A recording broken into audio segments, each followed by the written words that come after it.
Então, pessoal, vou fazer aqui um pequeno apanhado final da, do Castaneda, aproveitando na questão individual da autoajuda, né? Como eu disse para vocês, a autoajuda é uma coisa que trata do aproveitamento pessoal, do ego individual, enquanto que a filosofia, pelo menos a tradição, né, milenar da filosofia, ela trata mais do gênero humano, da humanidade ou de tudo, né? E também se trata de tudo, trata também da autoajuda. A filosofia, inclusive, poderia perguntar o que é a autoajuda, que nem eu estou dizendo agora, né? Mas enfim, depois eu vou tratar do coletivo. Agora eu quero fazer esse pequeno rescaldo, porque quando diz assim, eu disse como eu disse para vocês, o feiticeiro, né, ele enfrenta o seu primeiro inimigo, é o medo. E na nossa vida a gente tem que deixar a timidez de lado se a gente quer avançar. Se a gente fica na timidez, que é a timidez é quando a gente deixa o medo impedir que a gente faça alguma coisa, né? Então isso envolve uma série de coisas, como até às vezes uma autoilusão sobre o que a gente é. Então agir, fazer, é vencer o medo e isso fatalmente nos traz a clareza, o domínio de alguma coisa, certo? Porque ninguém nasce sabendo. Segundo lugar, a clareza ela nos aprisiona quando a gente se torna muito autossuficiente porque domina uma coisa. Então a gente se torna autossuficiente e a gente não vê mais nada, só aquele nosso ponto de vista que a gente conquistou quando venceu o medo. E a gente tem que se abrir para outros pontos de vista para conquistar o poder. O poder é quando a gente se torna mais silencioso. A gente deixa as outras pessoas falarem, né? Como eu estou fazendo agora, por exemplo.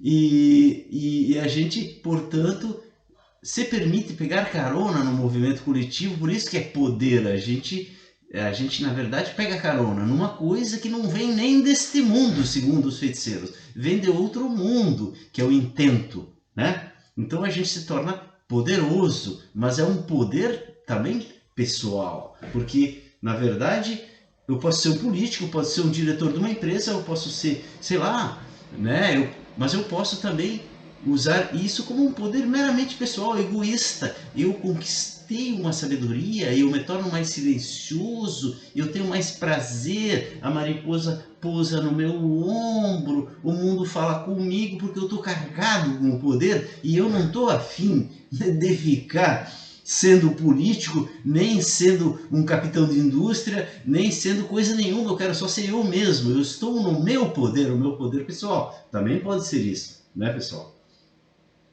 Mas o poder também ele se torna nosso inimigo quando a gente não percebe que o poder não é meu, o poder é do mundo. Quando eu percebo que o poder é do mundo e que eu sou simplesmente um veículo desse poder, eu venço o poder.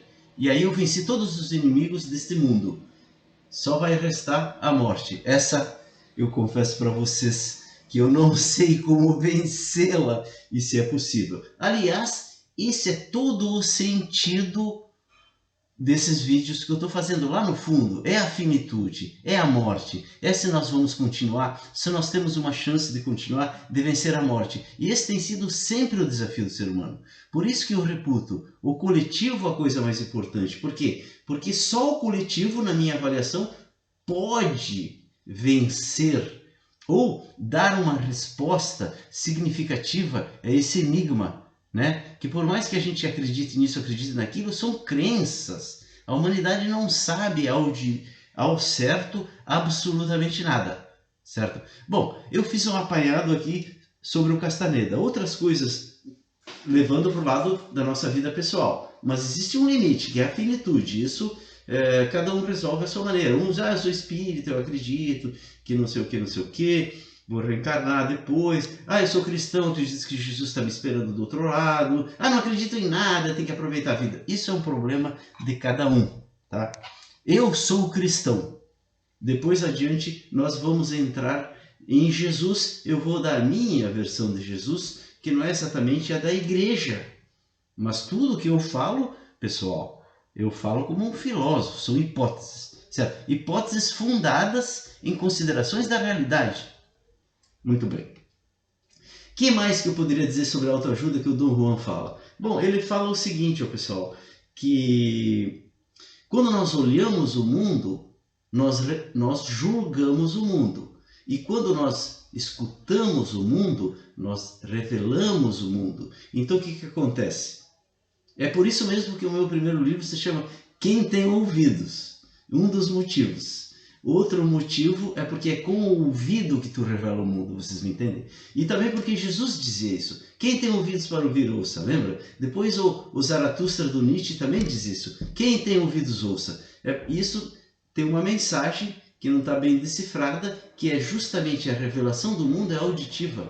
É uma coisa auditiva. Por que os esquizofrênicos ouvem vozes, né? Por que lá no matinho nós ouvimos galhos estalando? Então não é uma coisa, se eu olho, por exemplo, se eu olho, aquilo desaparece porque eu julgo. Quando eu julgo, então o outro mundo desaparece, porque o julgamento é a razão, vocês me entendem? É a racionalidade.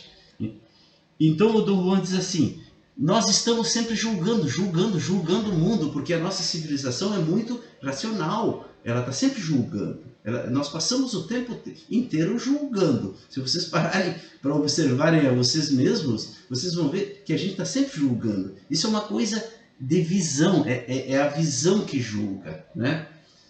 E isso nos esgota, Então o lado da autoajuda é aqui. Ela nos esgota, nós temos que parar de julgar o mundo, nós temos que parar de olhar, temos que parar de pensar, e a gente está julgando e sempre centrado em nós. E nós, certo? A gente tem que esquecer um pouco nós, ouvir um pouco o mundo e acalmar o nosso pensamento. Porque o julgamento do mundo nos esgota, né? Ele nos esgota.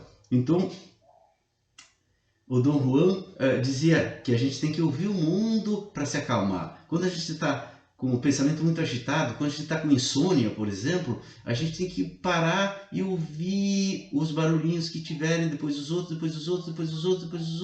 e procurar com isso parar o pensamento. Isso funciona porque eu faço muito isso, né? E a gente acaba dormindo, porque acalma o pensamento e dorme, né? Que mais que eu teria a dizer sobre isso? Que é justamente nisso que se funda a tradição oriental, se vocês pararem para pensar, né? Se vocês pararem para pensar, vocês vão concluir que a tradição oriental se funda nisso. A meditação é uma maneira de parar o pensamento, porque tem várias maneiras de meditar, infinitas maneiras de meditar. Uma das maneiras é pegar um vasinho, não que nem esse, mas um vasinho cheio de detalhezinhos minimalistas, e eu ficar olhando cada detalhezinho minimalista. Por quê? Porque eu saio de mim, eu mergulho no mundo, isso acalma o meu pensamento. Da mesma maneira, pessoal, quando eu vou jogar futebol, agora não jogo mais, mas eu vou jogar pádel.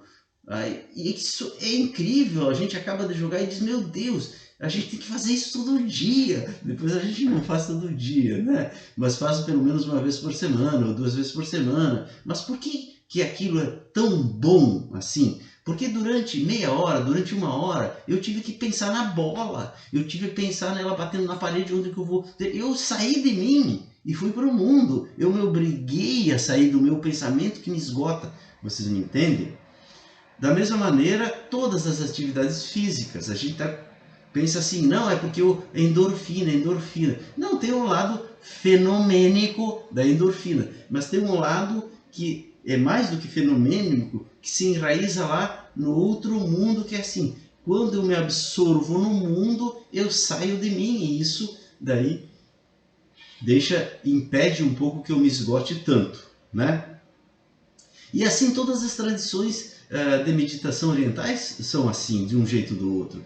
Tu pode meditar olhando para um vaso, tu pode meditar te isolando lá dentro de um quarto e te fixando em alguma coisa, ou ouvindo o som, ou a tua respiração, ou tu pode meditar, pessoal, dirigindo um carro. Tem um cara da tradição, se não me engano, é um russo, Gurdjieff, sei lá, que ele dizia isso. Tu pode meditar no dia a dia, contanto que tu mergulhe naquilo que tu está fazendo, contanto que tu olhe para aquilo que tu está fazendo. Tu não fique pensando em ti, pensando em ti, pensando em ti, pum! Tu bateu o carro porque tu tá pensando em ti, tu entende? Não, tu tem que estar ligado nos pequenos detalhes, nas cores, no volante. Não que eu consiga fazer muito isso, mas às vezes eu tento e funciona. Vocês me entendem? Porque é uma maneira de mergulhar no mundo, sair de mim, fazendo as coisas do dia a dia. Aí eu canso mesmo e de noite eu durmo, porque eu cansei. Agora, se eu fico o dia inteiro dentro de mim, eu só canso, digamos, energeticamente ou psicologicamente, sei lá o que. Eu não canso fisicamente. E aí eu acabo ficando de noite agitado e não dormindo. Certo, pessoal? É mais ou menos isso que eu tinha a dizer sobre Castaneda na questão do aproveitamento da autoajuda. Se eu lembrar de outros aspectos adiante, eu voltarei. Um abraço.